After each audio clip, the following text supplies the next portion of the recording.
Ya, mulai dari bayi 0 sampai 2 tahun itu sebaiknya no screen No. time at all. Orang itu kasih gadget biar anaknya anteng gitu ya dok, biar anaknya tenang. Malah jadinya kebiasaan nih. Dan sebagai seorang ibu, saya sangat miris sekali ya dokter ya. Celak atau eyeliner itu kita nggak tahu dok, itu steril kah, tidak kah?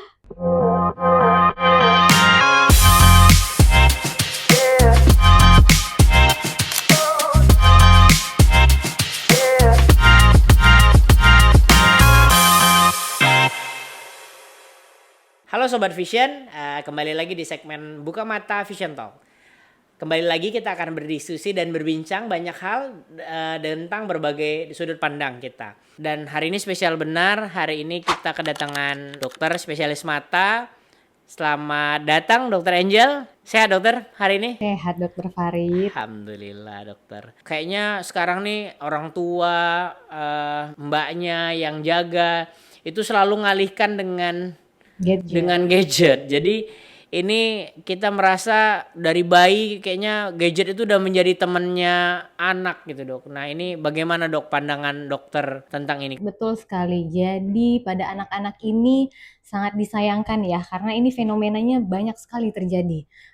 Biasanya keluarga pasien datang keluhannya anaknya kalau dipisahkan dari gadget akan meraung-raung. Betul dok. Nah ini adalah concern juga buat kita karena mengingat perkembangan mata anak ini sangat aktif sekali dok. Terutama sejak dia lahir sampai usia 3 tahun, kemudian 3 tahun sampai sekitar 7 atau 8 tahun. Jadi kalau dipaparkan terus dengan gadget, yang pertama untuk matanya adalah dia bisa mengalami eye strain atau matanya bisa lelah dan mengganggu proses visualisasi atau proses pematangan atau perkembangan dari penglihatan mata anak ini, dokter. Jadi sudah ada penelitiannya bahwa paparan gadget yang semakin tinggi akan meningkatkan pula kejadian miopia atau rabun jauh pada anak.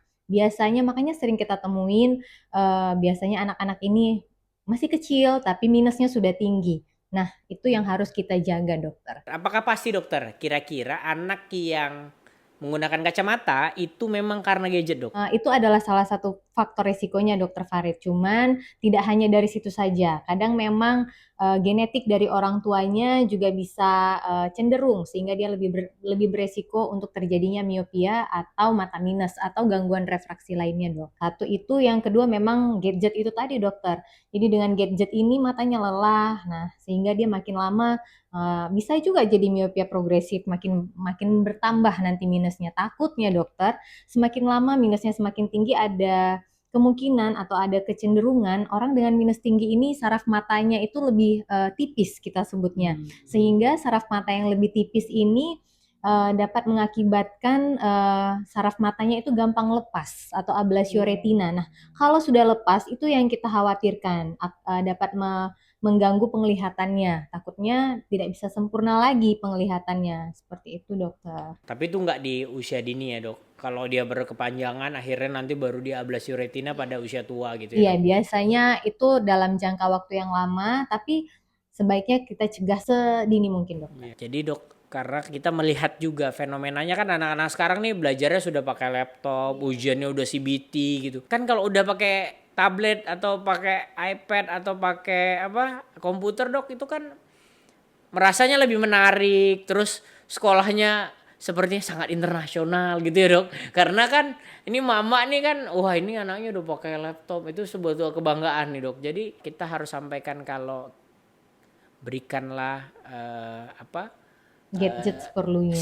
gadget seperlunya. Selama mungkin ditunda, dokter. Betul sekali. Jadi pada intinya, pada dasarnya adalah kita tunda pemberian gadget selama mungkin gitu. Tapi kan kita di Karena kalau dunia udah kena nggak bisa ya dok. susah, dokter. Iya Nah, betul. karena kalau misalnya dalam kehidupan pendidikan si anak ini sekalipun memang tidak bisa terlepas dari penggunaan gadget ini. Nah, tapi itu dapat kita siasati, dapat kita minimalkan seminimal mungkin. Mungkin hanya untuk keperluan sekolah, kepentingan sekolah, selebihnya untuk entertainment, untuk hari-harinya kita lebih banyak kepada explore alam. Nah, dari penelitian juga untuk menghindari miopia ini salah satunya adalah aktivitas di luar ruangan.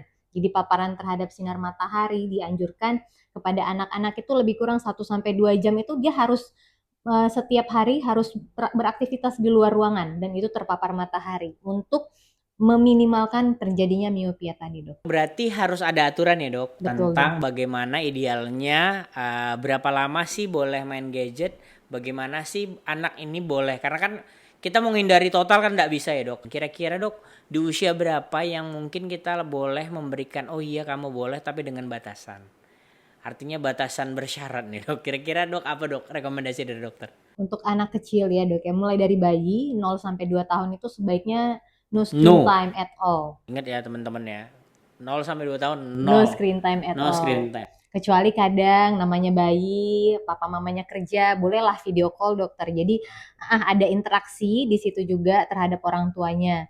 Kemudian sekitar 2 sampai 5 tahun dibatasi lebih kurang 1 jam sehari maksimal itu ya, Dok, ya, kalau bisa kurang.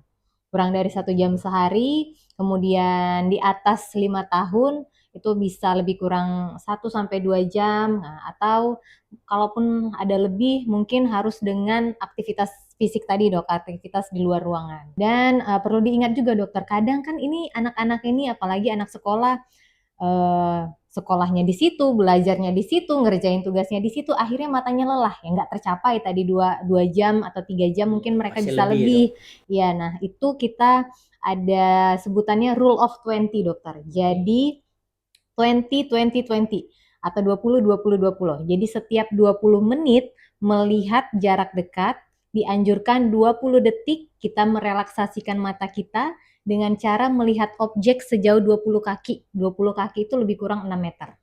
Dok, kiatnya apa harus lihat yang hijau-hijau dok? Atau 6 meter aja cukup? Atau 20 kaki aja cukup? 20 kaki cukup 20 dokter. kaki, bukan Iya. hijau-hijau ya dok? Nggak Oh mesti iya, iya dokter. sih. Soalnya dulu dengernya gitu kan, oh lihat yang hijau-hijau gitu. Ternyata enggak, tentu enggak usah ya dok?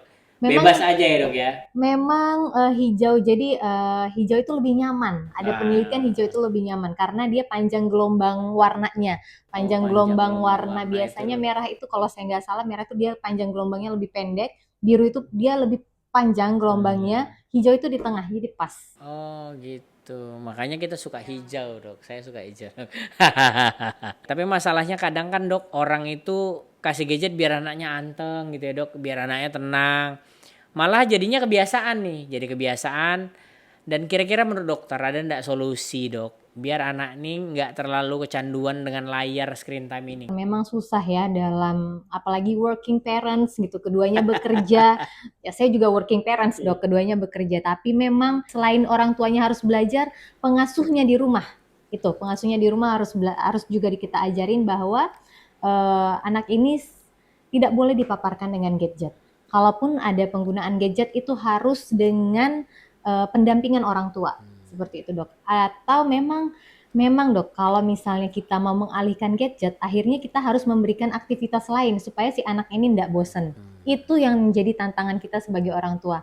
Mungkin kita kalau saya ya dok ya, anak saya tuh banyakin saya kasih buku. Nah, coba anaknya tuh dikasih buku, dibacakan buku, sehingga anaknya ini tertarik untuk membaca buku. Nanti dia akan berimajinasi sendiri, dokter. Nah, bagaimana dia membaca buku, bagaimana dia uh, menganalogikan atau bermain peran dengan buku itu gitu. Betul. Lalu kita belikan puzzle, kadang anak-anak ini suka menyusun balok. Nah, atau kita belikan mainan-mainan edukatif lainnya gitu. Atau mungkin kita bisa kenalkan dia dengan kelompok bermain seusianya seperti itu. Jadi dia tidak melulu ke gadget itu.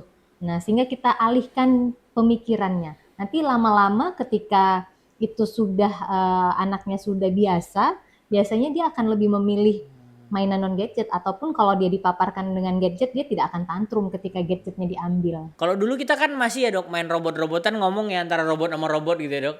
Kita kadang jadi robot A, kita Betul. jadi robot B itu kan melatih itu ya, melatih Bermain peran ya dok bermain ya. peran untuk imajinasi kita. Jadi Imajinasi. anak-anak sekarang karena dia sudah ditampilkan dengan visual saja, itu membuat akhirnya imajinasi itu nggak ada gitu karena Berkurang. kurang Satu imajinasinya. berkurang dokter. Yang kedua bonding kita terhadap anak juga berkurang. Jadi ya memang betul dok.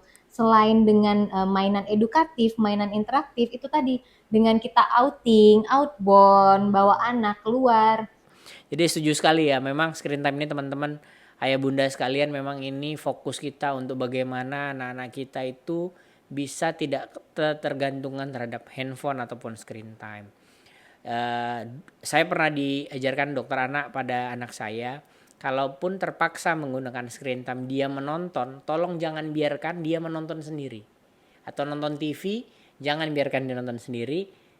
Dia ada apa ya, itu ngapain ya, itu ada gajahnya lagi apa ya, gitu-gitu. Harus ada supaya dia tidak terlalu fokus pada TV yang dia lihat atau yang lihat. Kalau dulu kan kita dok, kalau hari Minggu ya pada usia-usia kita tuh dulu nunggunya Doraemon dok jam 8 pagi dok ya. Cuma itu toh screen time kita dok. Betul, dokter. Betul ya dok. Selanjutnya kita mau bahas hal yang kedua dok. Jadi beberapa waktu yang lalu saya pernah lihat baca di media sosial tentang orang tua yang ngasih eyeliner ke anaknya, atau bahasa lainnya celak lah dok, supaya indah, cantik. Menurut dokter dok, sebenarnya eyeliner dan celak ini seperti apa dok buat bayi ya dok ya, bayi ya? Iya dokter, saya juga melihat video itu dan video-video lainnya. Jadi ada baby mungkin usianya masih sekitar 3 bulan, bahkan di bawah 6 bulan itu dikasih eyeliner. Aduh, saya sebagai dokter mata dan sebagai seorang ibu, saya sangat miris sekali ya dokter ya. Itu adalah tindakan yang sangat harus dihindari. Gitu. Karena pertama, celak atau eyeliner itu kita nggak tahu dok, itu steril kah, tidak kah, bahannya dari apa gitu. Yang setahu saya memang penggunaan eyeliner ini ada beberapa yang mengandung merkuri atau mengandung timbal, itu bisa diserap ke tubuh dan tentu saja tidak baik ya ke anak ini. Satu. Yang kedua, apakah eyeliner itu sudah dipakai oleh orang lain sehingga kan dapat mengakibatkan mungkin ada kuman yang masuk ke situ akan terkontaminasi eyeliner ini dan diberikan kepada si anak. Nanti anaknya jadi sakit mata juga gitu. Kemudian setahu saya kan eyeliner itu bentuknya runcing ya dok ya, dan itu kan dapat mengakibatkan resiko trauma. Nanti kalau kecolok gimana? Gitu. Jadi tolong ayah bunda, hal-hal seperti ini harus dihindari ya demi kesehatan mata anak kita. Ya, ayah bunda harus percaya kalau ciptaan Tuhan, ciptaan Allah Subhanahu wa taala sudah sempurna. Betul. Nanti aja lah, udah agak gadisan dikit lah tuh anak baru dicelakin gitu kan, atau di eyelinerin. Dokter Angel boleh nggak kasih ya pesan buat orang tua biar makin benar-benar peduli terhadap kesehatan mata anak dok, karena kan anak ini kan kehidupannya masih panjang ya dok, masih kehidupannya panjang, pengen jadi mungkin jadi tentara pengen jadi polisi, pengen jadi punya cita-cita yang berkarir yang memang menggunakan mata yang sangat penting dalam prosesnya. Kira-kira dokter ada pesan gak ya dok buat ayah bunda dan semua yang mungkin nanti lihat channelnya Vision Talk tuh? Jadi mata itu sangat penting dalam menunjang kehidupan si anak ini, dalam nanti karirnya, dalam masa depannya juga sangat penting. Jadi bukan hanya sekedar nilai saja. Nilai boleh bagus, tapi ketika penglihatannya terganggu, ada banyak tempat-tempat kerja yang mengharuskan misalnya tidak boleh pakai kacamata. Misalnya penglihatannya harus minimal 100% atau minimal dia tidak boleh juling atau dia memerlukan tidak boleh buta warna. Ada banyak yang seperti itu dokter. Jadi anak-anak ini dapat kita ajarkan, dapat kita beritahu supaya mereka itu membatasi screen time-nya, juga dapat kita ajarkan sering-seringlah kita bawa dia outing atau bonding keluar. Selain itu bagus untuk bonding kedua orang tua, itu bagus juga untuk aktivitas fisiknya sehingga fisiknya lebih sehat juga dok. Nilainya bagus, tapi kalau fisiknya sakit-sakitan enggak bagus juga untuk anak ini gitu. Kemudian kita juga sebagai orang tua harus banyak belajar memang dok. Jangan hanya terpaku akan mitos-mitos yang ada di luar sana, tapi kita harus lebih kritis terhadap informasi apapun yang kita dapatkan dok. Baik dokter. Dokter terkait mitos nih dok, terakhir dok. Itu mitosnya dulu kan tuh, jangankan mitos, saya aja dulu kena ya dokter. Saya karena begitu saya pakai kacamata di SMP, di usia SMP saya pakai kacamata, itu saya dikasih jus wortel setiap hari pagi sore pagi sore pagi sore. Ya alhamdulillah dok, enak jusnya, tapi nggak kurang juga min saya dok. Maksud saya nggak ngobatin. Menurut dokter itu mitos apa nggak sih dok? Masalah konsumsi ada manfaat nggak ya? Sebenarnya apa? Jus wortel dengan menurunkan min atau menjaga min atau seperti apa dokter?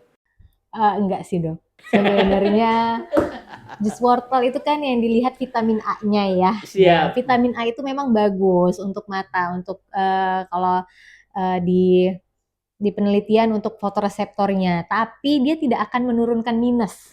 Nah, malah yang dapat meningkatkan minus yang kita sebut tadi, yang kita bahas tadi, pajanan terhadap screen time, kemudian kurangnya aktivitas luar. Nah, itu dia. Dok, terus kalau misalnya udah anak nih, udah ya nasib qadarullah dia memang harus pakai kacamata. Ketergantungannya lebih baik dia pakai kacamata saat dia beraktivitas atau dia memang pakai terus baiknya, Dok? Sebaiknya dipakai terus dokter. Yang pertama adalah adaptasi. Jadi namanya pakai sesuatu yang asing di tubuh kita itu memang perlu adaptasi. Nah, apalagi anak-anak aktivitasnya luar biasa. Nah, aktivitasnya luar biasa dikasih kacamata, dia merasa terhambat aktivitasnya. Satu, yang kedua, ada anak-anak yang memang nggak suka pakai kacamata karena temennya semua nggak pakai kacamata, dia merasa asing gitu. Jadi Jadi dia yang masalah seperti tidak seperti teman-temannya ya, Dok? Ya, iya, ya, dia ya. merasa asing. Jadi di situ dengan menggunakan kacamata terus-menerus, di situ orang tuanya juga bisa kasih insight-insight baik seperti itu. Karena kalau kacamata ini nggak dipakai, yang ada matanya lelah. Jadi mata kita, otak kita itu pintar, Dok. Nah, ada kemampuan akomodasi. Jadi, misalnya pada minus-minus yang tidak terlalu tinggi, mata kita itu masih mampu berakomodasi. Sebenarnya misalnya kita -1, tapi dengan memicingkan mata, dengan berakomodasi Oke. sehingga penglihatannya jadi lebih baik. Tapi apakah itu sehat untuk matanya? Tentu tidak. Yang ada nanti matanya lelah. Nah, jadi dengan bantuan kacamata ya, kita menghindari mata lelah itu tadi, Dok. Iya, jadi anaknya barangkali gini ya, Dok ya, matanya Iya, dia dia micingin mata gitu supaya dia memfokuskan supaya matanya. fokus gitu. Yang ada dia lelah. Ya, Gitu. ya. Jadi pakai saja kacamatanya seperti saya. Saya juga, Dokter. Baik, mantap sekali nih hari ini. Alhamdulillah kita sudah di penghujung segmen kita hari ini, Dokter. Terima kasih banyak buat ilmu yang udah diberikan. Semoga makin banyak orang tua yang makin sadar, teman-teman yang memang kedua orang tuanya bersekolah untuk memang lebih aware terhadap dengan screen time pada anak, karena bagaimana kesehatan mata itu sangat penting teman-teman untuk menjaga kesehatan mata anak kita. Karena kalau enggak kita siapa lagi? Karena kita memang harus sangat-sangat bisa membatasi anak-anak untuk lebih baik. Oke, Sobat Vision, sampai di sini dulu obrolan kita pada hari ini. Mudah-mudahan di segmen selanjutnya kita akan lebih baik. Sampai di sini, jangan lupa teman-teman like, komen, share podcast kita supaya nggak ketinggalan topik menarik lainnya. Sampai jumpa. Dadah, Sampai Dok. jumpa, Ayah Bunda.